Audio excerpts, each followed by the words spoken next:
Dans cette deuxième partie, je vais vous proposer de découvrir une nouvelle famille d'éléments. Ce sont les ions. Vous verrez qu'ils sont très proches de l'atome, bien entendu pas identiques, et qu'ils ont malgré tout des propriétés très différentes. Pour aborder cette notion d'ion, je vous propose de commencer par regarder un petit extrait vidéo. Je n'en dis pas plus, on se retrouve juste après.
À l'issue de cet extrait de Peur Bleue, dont certains se demandent sans doute ce qu'il vient faire là, je n'ai qu'une question à vous poser. Pourquoi, avant de décrocher à la ligne électrique qui a permis de neutraliser le requin, l'actrice est-elle montée sur sa combinaison en néoprène? Je vous laisse quelques secondes pour réfléchir.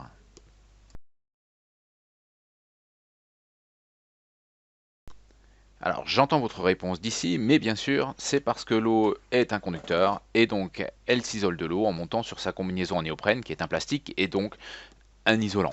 Alors, première étape, bien sûr, on passera sur le côté un petit peu ridicule de la situation, puisque la combinaison en néoprène est totalement imprégnée d'eau, et si tant est qu'elle eut un pouvoir isolant sec, ce sera plus le cas du tout. Mais j'aimerais qu'on s'intéresse d'abord à la première partie. On dit que l'eau est un conducteur, et d'ailleurs qu'elle aggrave le risque électrique si on a les mains mouillées. Est-ce que tout ça est bien vrai? Eh bien, je vous propose une petite expérience pour commencer, que j'ai filmée pour vous. J'ai réalisé un circuit électrique contenant un générateur, une lampe et deux extrémités en carbone qui, si elles se touchent, bien sûr, laisseront passer le courant électrique, ce qui aura pour effet d'allumer la lampe. C'est un montage absolument similaire à ce que nous avons fait en classe de 5e pour savoir si un matériau était conducteur ou isolant. Je vous propose de commencer par tester la conductivité de l'eau. Nous allons plonger les deux électrodes dans de l'eau et voir si elles laissent passer le courant. La lampe reste éteinte. De toute évidence, l'eau est non conducteur ou alors un très mauvais conducteur, suffisamment mauvais pour ne pas laisser passer assez de courant pour allumer la lampe. Clairement, l'eau en tant que telle n'est pas un conducteur. Une eau qui serait parfaitement pure serait d'ailleurs un très bon isolant. Mais alors, pourquoi dit-on que l'eau est un conducteur? Eh bien, je te propose une suite à la première expérience. Donc, si le courant passe, la lampe s'allume, c'est normal. Nous allons tester pour commencer la conductivité du sucre. Du sucre cristal solide. On voit que le sucre n'est absolument pas un conducteur. Dans un second temps, nous allons faire la même expérience avec du sel de cuisine. Sel de cuisine, en cristal n'est absolument pas un conducteur. Maintenant, nous allons verser le sucre dans de l'eau, l'eau qui tout à l'heure était un très bon isolant, et nous allons en faire de même pour le sel, de façon à retester la conductivité de l'eau, dans un premier temps sucrée et dans un second temps salée.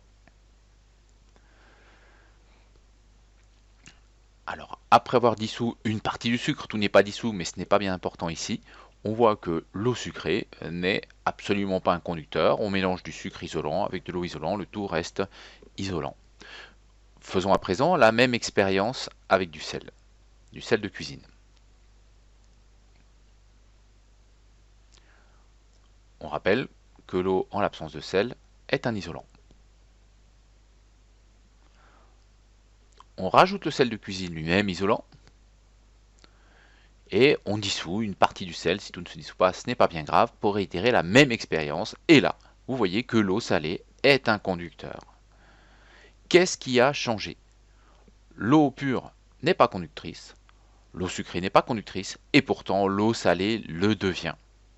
Eh bien, nous allons expliquer cela grâce à cette nouvelle particule que l'on appelle ion.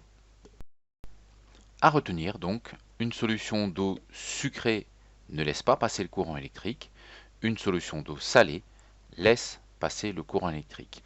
Petit rappel de vocabulaire en passant, vu en classe de 5e lorsque nous avons travaillé sur les solutions. Je vous rappelle qu'une solution est un liquide dans lequel on a dissous quelque chose. Les mots de vocabulaire à connaître liés à la notion de solution sont la solution elle-même, qui est le liquide dans lequel on a dissous quelque chose.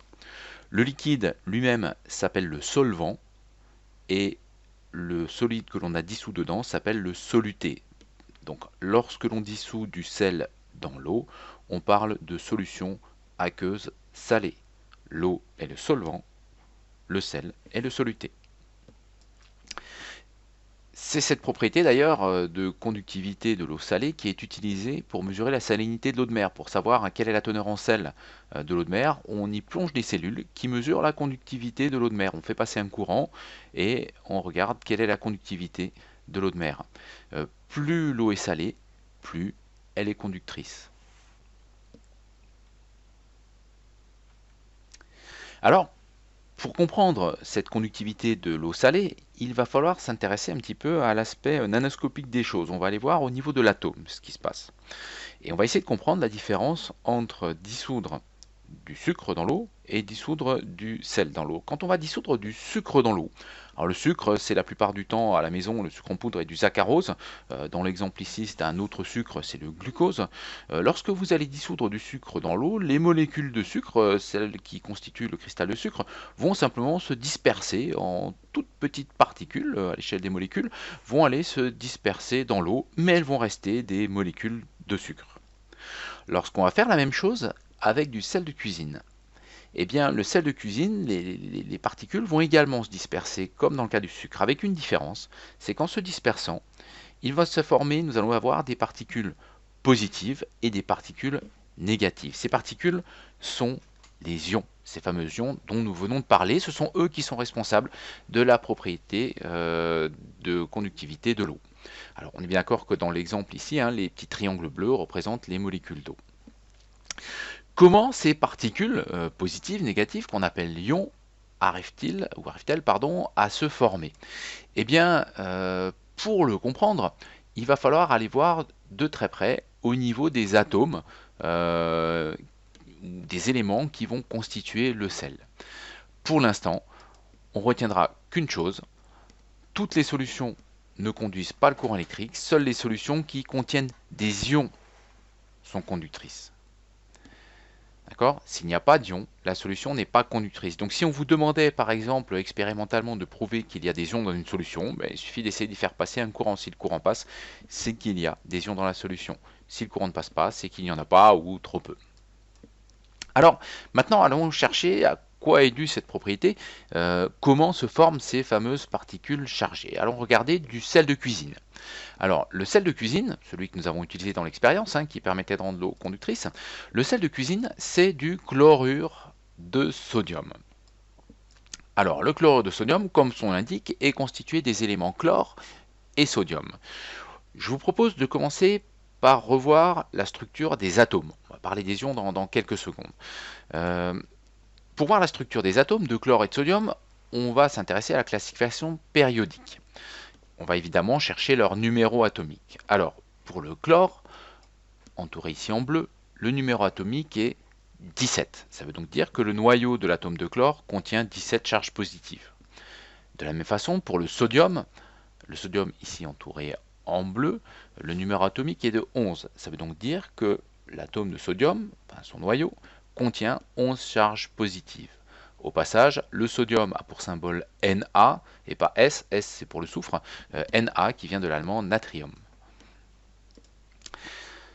Voilà donc nos deux éléments, chlore, sodium, on va parler de l'atome pour commencer. Donc l'atome de chlore, Z égale 17, ça veut donc dire, on vient de le dire, si on regardait encore plus à l'intérieur de l'atome, qu'il y aurait dans son noyau 17 charges positives et 17 électrons qui tournent autour.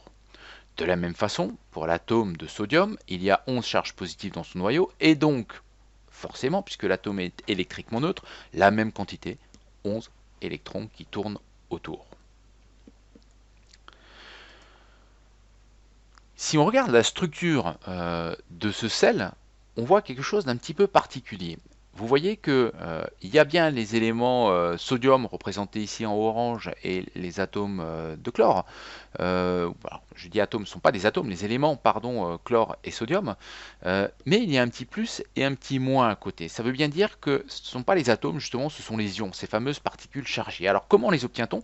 Pourquoi a-t-on un Na+, un Cl- et pas simplement l'atome Na ou l'atome de chlore? Eh bien, pour tenir ensemble, le sodium, pour la cohésion du cristal, le sodium va donner un de ses électrons au chlore. L'élément chlore va donc se retrouver avec un électron de plus. Il n'a donc plus 17 électrons, mais 18 électrons. L'élément sodium, quant à lui, il avait 11 électrons, il en a donné 1, il en a un de moins, il se retrouve donc avec seulement 10 électrons. Eh bien, si l'on regarde cette nouvelle structure, on voit qu'elle n'est plus électriquement neutre. Il n'y a plus d'équilibre électrique, il n'y a plus autant d'électrons que de protons. Côté chlore, il y a un électron en trop. On a 18 électrons pour seulement 17 protons, 17 charges positives. Il y a donc un excès de 1 électron. Côté sodium, c'est l'inverse. Il y a seulement 10 électrons pour 11 protons. Il nous manque donc un électron. Eh bien, nos éléments ne s'appelleront donc plus atomes, mais ions. Côté chlore, on l'appellera ion chlorure, et sa formule sera Cl-. Alors pourquoi Cl-? Cl d'abord parce que ça reste du chlore, mais moins parce qu'il y a un excédent de 1 électron. 17 plus pour 18 moins, c'est la famille moins qui gagne, elle gagne de 1. Je vais vous illustrer ça dans les diapositives suivantes. On va noter ça, Cl-. Côté sodium, c'est l'inverse. On va l'appeler ion sodium, mais comme c'est la famille plus qui gagne, on va le noter Na+. La famille plus gagne de 1, on va le noter Na+. Alors attention, un point extrêmement important qu'il faut mémoriser, on ne touche jamais au nombre de charges positives. Je vous rappelle que les charges positives, les protons sont dans le noyau. Le noyau est 100 000 fois plus petit que l'atome, il est en plein milieu, on n'arrive pas à aller chercher les charges positives dans le noyau. D'ailleurs, si on touche au noyau, on en a parlé tout à l'heure, dès qu'on touche au noyau, c'est une fission, c'est une réaction nucléaire. Si quand vous mettiez du sel dans l'eau, vous faisiez une réaction nucléaire, vous seriez les premiers à le savoir. Pas longtemps sans doute, mais vous seriez les premiers à le savoir. Du coup, dans notre cas, retenez ça, on ne touche jamais au nombre de charges positives. Quand vous avez le numéro atomique, vous avez forcément le nombre de charges positives. Ensuite, on réfléchit par rapport aux électrons. Toujours. Alors pour comprendre cette charge, je vous propose les diapositives suivantes. Regardez, lorsqu'on parle de l'atome de chlore, je vous ai simplement mis en face de chaque plus un moins. L'atome de chlore possède 17 plus, mais aussi 17 moins. Donc chaque charge positive est compensée par une charge négative. Mais s'il reçoit un électron supplémentaire, cet électron n'est plus compensé par une charge positive. Il y a donc équilibre électrique pour les 17 premières paires, plus moins, mais la dernière, il y a un électron qui est tout seul. Eh bien, c'est ce petit moins qui est tout seul ici que l'on retrouve noté sur la charge de l'ion chlorure là-haut. De la même façon, pour le sodium, l'élément sodium, l'atome de sodium est électriquement neutre. Ça veut dire 11 plus pour 11 moins. Chaque plus est compensé par un moins. Il y a électroneutralité. Si le sodium donne un électron, ça veut dire qu'il y a 11 plus, mais seulement 10 moins. Et il y a un plus, le dernier, le 11e, là en bas, qui n'est compensé par aucune charge négative. Et bien c'est ce plus-là que vous retrouvez sur la charge de l'ion sodium. Voilà pourquoi finalement notre cristal de chlorure de sodium, nos cristaux de sel, sont constitués d'ions sodium et d'ions chlorure, et non pas d'atomes. Donc pour des questions de stabilité, il y a eu échange d'électrons, et ce sont des particules positives, les ions sodium, et des particules négatives, les ions chlorure, qui constituent ce cristal. Et lorsque ce cristal va se dissoudre dans l'eau, eh bien ce sont ces ions que l'on va retrouver qui vont nous donner les charges positives et négatives. Ce sont grâce à ces ions que le courant électrique peut circuler dans l'eau salée. Alors bien sûr, des ions, il en existe beaucoup, on ne va pas tous les passer en revue. Je vous propose juste pour l'exemple d'en voir encore un. Alors, n'attendez pas que je vous donne les réponses, n'hésitez pas à mettre des pauses dans la vidéo pour réfléchir, pour avoir le temps de répondre vous-même aux questions que je vais vous poser. On va parler de l'ion magnésium, Mg pour magnésium 2+. Première question, quelle est la charge portée par cet ion? Deuxième question, quelle est sa constitution? Alors ce que j'attends de vous quand je dis quelle est sa constitution, c'est que vous soyez capable de me dire combien de protons, donc de charge positive, dans le noyau et combien d'électrons qui tournent autour. On n'attend pas de vous au collège de savoir parler du nombre de neutrons. Je vous laisse réfléchir à la première question. Quelle charge porte-t-il? Si vous n'avez pas la réponse ou si vous avez besoin d'un temps de réflexion, il est temps de mettre la vidéo en pause. Sinon, la réponse est sous vos yeux. Quelle charge porte-t-il? Eh bien, il porte 2 charges positives, c'est écrit. Quand on dit Mg2+, ça veut dire qu'il y a 2 charges positives, qu'il porte 2 charges positives. Attention, encore une fois, ça ne veut pas dire qu'il contient en tout 2 protons. Ça veut simplement dire qu'il y a un déséquilibre entre les charges positives et négatives, et que c'est les charges positives qui l'emportent. Maintenant, quelle est sa constitution? Pour voir sa constitution, il va falloir s'intéresser d'abord à son numéro atomique. Pour trouver son numéro atomique, retour à la classification périodique, cherchons l'élément magnésium, ici entouré en bleu. Son numéro atomique est 12. L'atome de magnésium est donc constitué de 12 charges positives, puisque son numéro atomique Z vaut 12, mais également 12 électrons, puisqu'on sait qu'un atome est électriquement neutre et qu'il y a autant de charges positives que de charges négatives. On a ici la constitution de l'atome. Si on veut s'intéresser à l'ion, l'ion magnésium s'écrit Mg2+. Mg2+, veut dire qu'il porte 2 charges positives, ça veut dire qu'il y a 2 charges positives qui ne sont pas compensées par des moins. Je vous rappelle qu'on ne peut modifier que le nombre de charges négatives, que les électrons. Donc pour avoir Mg2+, ça veut forcément dire qu'il y a 12 plus pour 10 moins. D'accord? On avait au départ, je vous le rappelle, 12 plus pour 12 moins. Si vous rajoutiez 2 moins, eh bien on serait à 14 moins, c'est la famille moins qui gagnerait, on l'écrirait Mg2-, mais puisque c'est Mg2+, ça veut dire qu'il y a des électrons en défaut, il en manque. Donc on a bien une constitution de 12 charges positives pour 10 électrons. On a donc répondu aux deux questions. L'ion Mg2+, porte 2 charges positives et on en déduit sa constitution, 12 charges positives dans le noyau et 10 électrons qui tournent autour.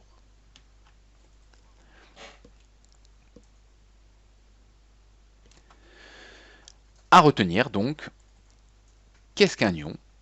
Eh bien, un ion, c'est un atome ou même une molécule qui a gagné ou perdu un ou plusieurs électrons. Alors, dans les exemples qui ont précédé, on a parlé uniquement d'atomes. Je vous donnerai tout à l'heure rapidement un exemple de molécule au niveau du collège. Les ions monoatomiques, c'est-à-dire constitués d'un atome, ce que nous venons de faire jusqu'à présent, suffit amplement.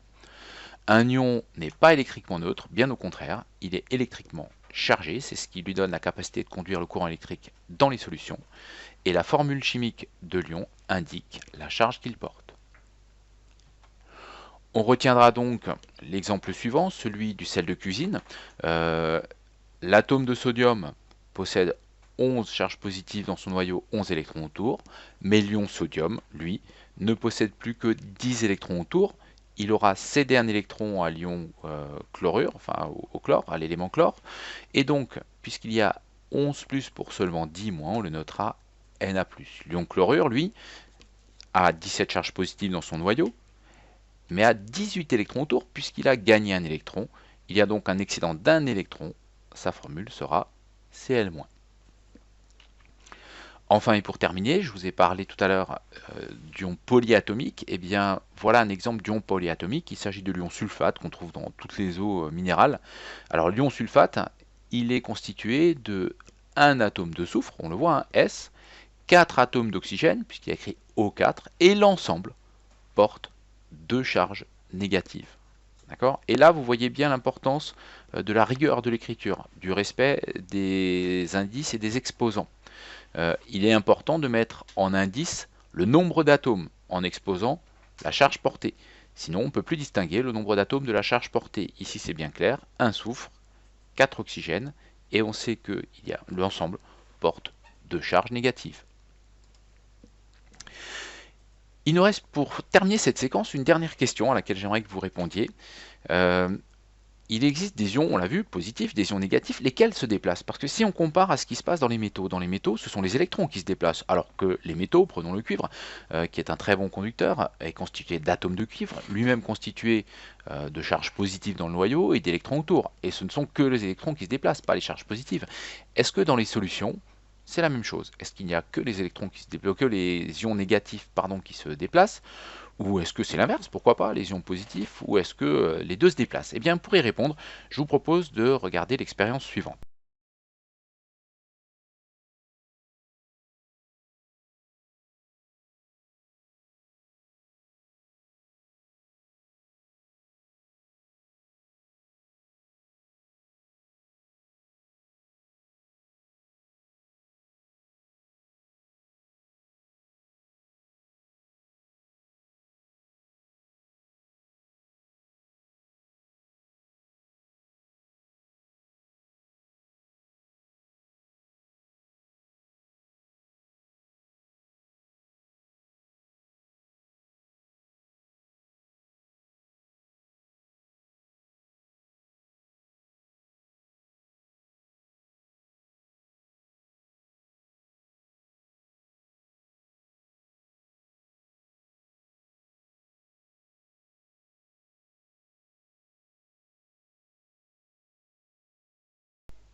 En résumé, on observe l'apparition d'une coloration violette du côté de la borne positive du générateur. Les ions permanganate, qui sont négatifs, se sont donc déplacés vers la borne positive. A l'inverse, on observe une coloration bleue du côté de la borne négative du générateur. Les ions cuivre qui sont positifs se sont donc déplacés vers la borne négative du générateur. C'est un petit peu logique puisque plus et moins s'attirent. Les ions positifs se déplacent du côté de la borne négative et les ions négatifs se déplacent vers la borne positive. On retiendra au final que dans les solutions, la conduction est due aux ions positifs et aux ions négatifs qui se déplacent. Donc ce n'est pas un seul type d'ion, ce sont bien les deux types d'ions qui se déplacent.